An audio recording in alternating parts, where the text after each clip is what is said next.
Malam itu, Istana Kalianget menyimpan sebuah rahasia yang tak pernah diketahui Jayaprana. Raja yang selama ini menjadi pelindung dan ayah angkatnya, kini justru menjadi ancaman terbesar bagi rumah tangganya. Karena kecantikan Nilayonsari telah membuat hati sang raja dikuasai hasrat yang terlarang.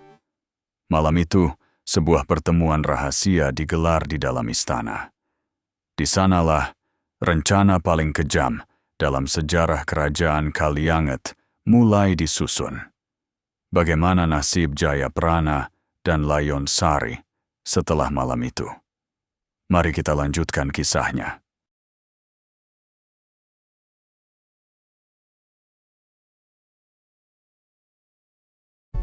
Malam-malam panjang yang dilalui Raja Kalianget.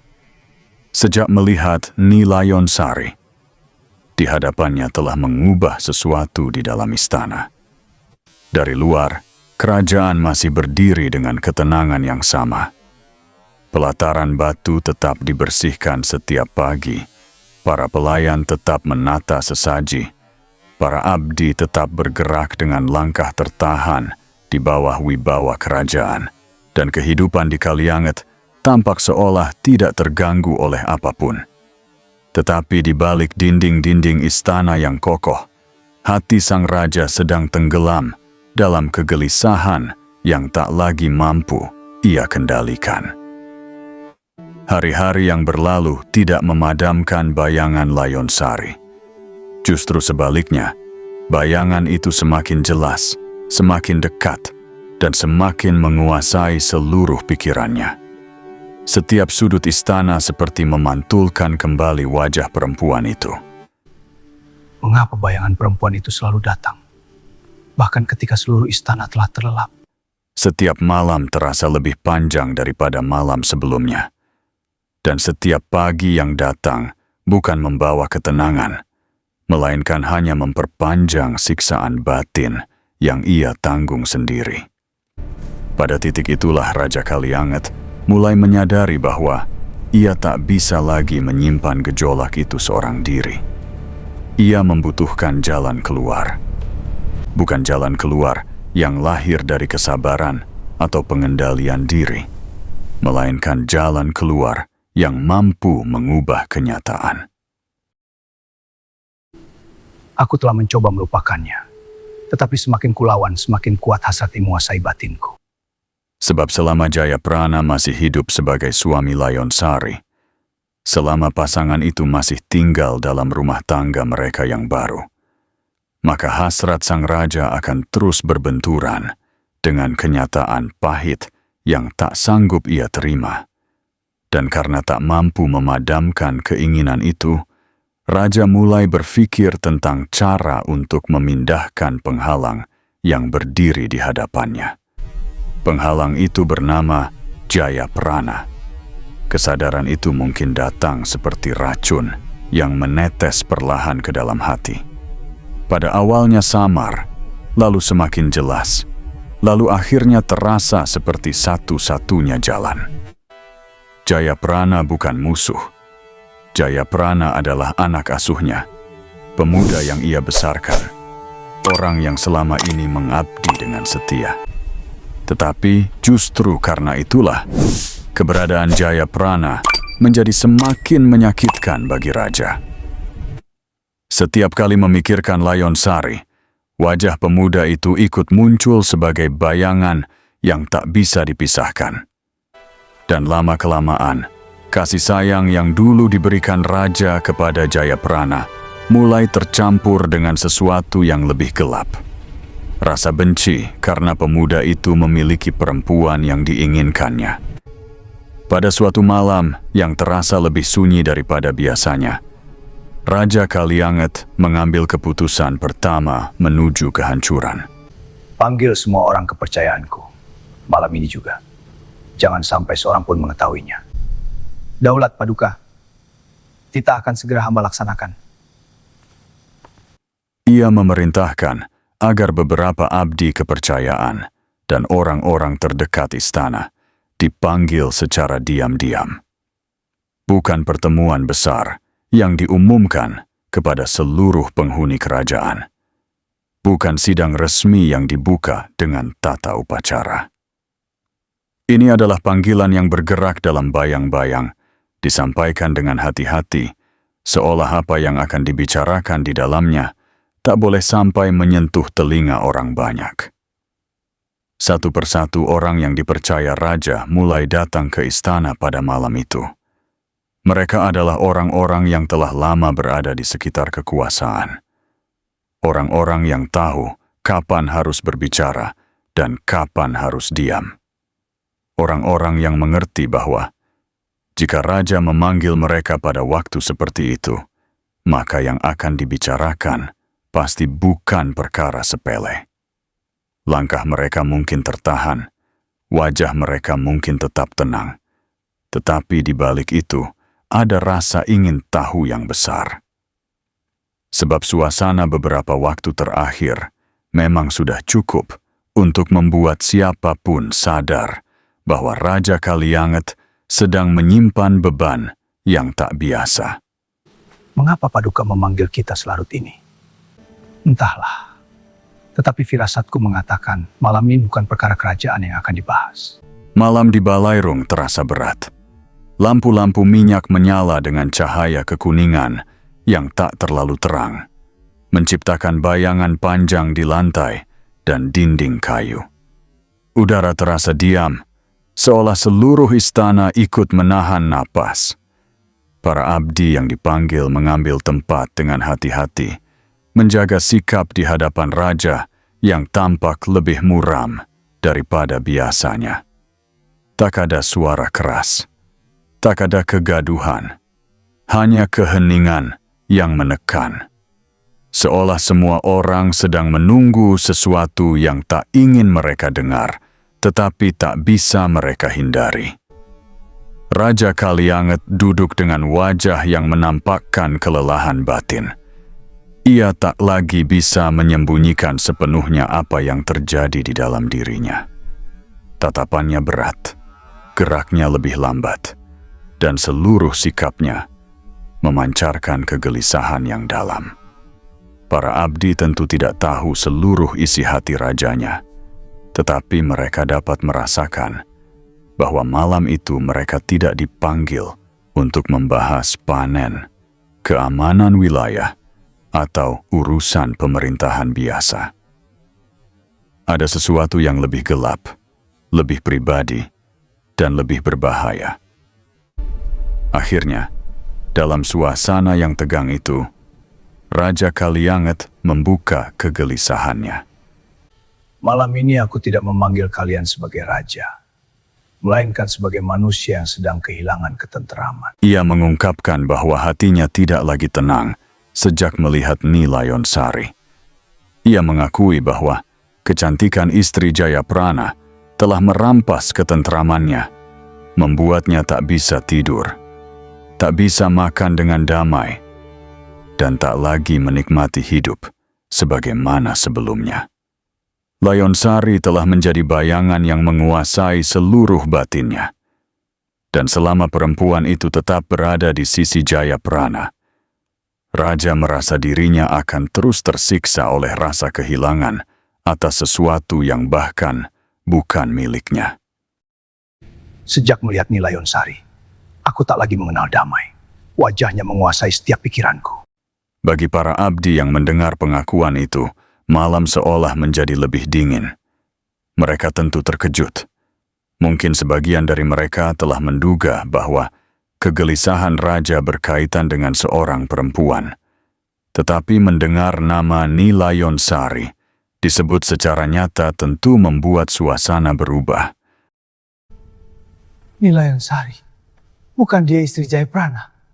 Jangan dengarkan dulu titah Paduka. Perempuan itu adalah istri Jayaprana.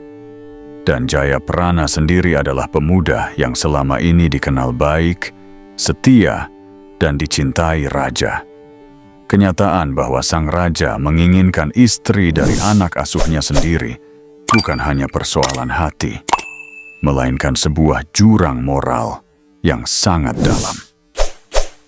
Namun mereka yang hidup di bawah kekuasaan tahu bahwa keterkejutan tak boleh mengalahkan kehati-hatian. Tak seorang pun berani menyela dengan keras. Tak seorang pun berani menegur atau menunjukkan penolakan secara terbuka. Mereka hanya mendengarkan dengan wajah tertata sambil mencoba menimbang kemana arah pembicaraan itu akan dibawa. Sebab jika raja sudah sampai memanggil mereka di malam hari untuk mengungkapkan isi hatinya, berarti ia tidak sekadar ingin didengar. Ia menginginkan jalan. Ia menginginkan solusi. Dan itulah yang kemudian ia minta. Raja Kalianget mengatakan bahwa keadaan ini tak bisa dibiarkan. Ia tak sanggup hidup dalam kegelisahan yang terus-menerus. Ia tak sanggup melihat Layonsari menjadi milik Jayaprana, sementara dirinya sendiri dibakar keinginan yang tak tertahankan.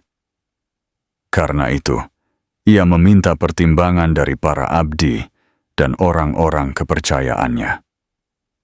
Adakah jalan untuk memisahkan Jayaprana dan Ni Layonsari? Adakah cara agar perempuan itu dapat berada di sisinya tanpa membuat dirinya hancur oleh kerinduan dan kecemburuan? Paduka, hati adalah ujuan bagi setiap manusia. Jangan biarkan hasrat menutup jalan kebijaksanaan. Aku tidak meminta diajari menahan hati. Aku meminta jalan keluar. Adakah cara agar Jayaprana dan Layonsari dapat dipisahkan?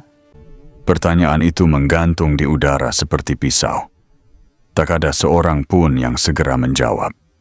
Sebab pertanyaan itu bukan sekadar pertanyaan. Ia adalah pintu menuju pengkhianatan. Menjawabnya berarti ikut masuk ke dalam kegelapan yang sedang dibuka oleh raja. Menolaknya berarti berisiko melawan kehendak penguasa yang sedang dikuasai hasrat. Paduka, pertanyaan itu terlalu berat untuk segera kami jawab. Dan di antara dua pilihan yang sama-sama berbahaya itu, semua orang di ruangan tersebut terjebak dalam kebisuan yang panjang. Beberapa abdi mungkin menunduk lebih dalam, seolah ingin menyembunyikan keguncangan mereka. Beberapa yang lain mungkin saling melirik sesaat, lalu kembali menahan wajah tetap datar. Di dalam hati mereka, nama Jayaprana tentu tak bisa dilepaskan begitu saja. Pemuda itu bukan orang jahat. Ia tidak pernah menyakiti raja. Ia justru mengabdi dengan setia dan menerima setiap titah dengan kepala tunduk. Dan kini, tanpa mengetahui apa-apa, ia sedang dibicarakan sebagai penghalang yang harus dipisahkan dari istrinya sendiri. Namun rasa kasihan kepada Jayaprana tidak cukup kuat untuk menghentikan roda musyawarah gelap itu. Perlahan-lahan, setelah kebisuan yang panjang, pembicaraan mulai bergerak. Mula-mula dengan hati-hati, dengan kalimat-kalimat yang tak langsung, dengan pertimbangan-pertimbangan yang seolah masih mencari jalan aman. Tetapi semakin lama, semakin jelas bahwa yang sedang dibahas bukan lagi cara menenangkan hati raja, melainkan cara memisahkan Jayaprana dari Layonsari. Musyawarah yang seharusnya lahir untuk menjaga kerajaan kini justru berubah menjadi tempat tumbuhnya rencana yang akan menghancurkan dua orang tak bersalah. Ada yang mungkin mencoba memberi saran agar raja menahan diri. Ada yang mungkin mengingatkan tentang akibat buruk jika niat itu diteruskan. Tetapi hasrat yang sudah membesar di hati Raja Kalianget tak lagi mudah dipadamkan oleh nasihat. Ia mendengar, tetapi tidak benar-benar ingin mundur. Ia hanya ingin satu hal. Layonsari harus terlepas dari Jayaprana. Apapun caranya, Dari sinilah pertemuan itu benar-benar menjadi titik balik. Sebab untuk pertama kalinya, niat yang semula hanya berputar di dalam kepala raja, kini keluar ke dunia nyata. Ia dibicarakan, dipertimbangkan, dicari jalannya. Dan begitu sebuah niat jahat berhasil keluar dari hati, lalu dibahas bersama orang-orang yang punya kuasa untuk membantu mewujudkannya, maka niat itu sudah bukan sekadar bayangan. Ia sedang menunggu bentuk. Jayaprana adalah anak yang Paduka besarkan sendiri. Jangan biarkan penyesalan datang setelah semuanya terlambat. Selama Jayaprana berada di sisi Layonsari, aku tidak akan pernah memperoleh ketenangan. Malam kian larut, tetapi pertemuan itu meninggalkan bekas yang tak mungkin dihapus. Di rumahnya, Jayaprana mungkin sedang duduk bersama Layonsari dalam ketenangan sederhana. Blinyoman, aku bersyukur setiap hari dapat hidup bersamamu. Selama kita saling menjaga, tak ada yang perlu kita takuti. Tanpa tahu bahwa di dalam istana namanya sedang diletakkan di atas meja sebagai penghalang yang harus disingkirkan. Layonsari pun mungkin menjalani malam dengan damai, tak menyadari bahwa kecantikannya telah menjerat hati seorang raja hingga seluruh hidupnya terancam berubah menjadi petaka. Sementara di balairung istana, Raja Kalianget merasa bahwa ia telah mengambil langkah pertama menuju apa yang diinginkannya. Langkah itu belum menyelesaikan apa-apa, belum ada rencana matang, belum ada titah yang dikeluarkan. Tetapi tembok yang selama ini menahan kejahatan di dalam hatinya telah retak. Ia tak lagi memendam sendiri hasrat terlarangnya. Ia telah membaginya dengan orang-orang yang punya kekuatan untuk membantu. Dan dari situlah, jalan menuju tragedi mulai terbuka lebar. Pertemuan malam itu berakhir, tetapi yang lahir darinya tak ikut berakhir. Yang lahir adalah kesepakatan, diam-diam, bahwa Jayaprana dan Layonsari harus dipisahkan. Yang lahir adalah keberanian pertama untuk mengkhianati pemuda yang selama ini setia mengabdi. Malam ini tak ada lagi jalan untuk kembali. Apapun yang harus terjadi, Layonsari akan menjadi milikku. Yang lahir adalah awal dari musibah yang tak lama lagi akan menelan cinta, kesetiaan, dan nyawa.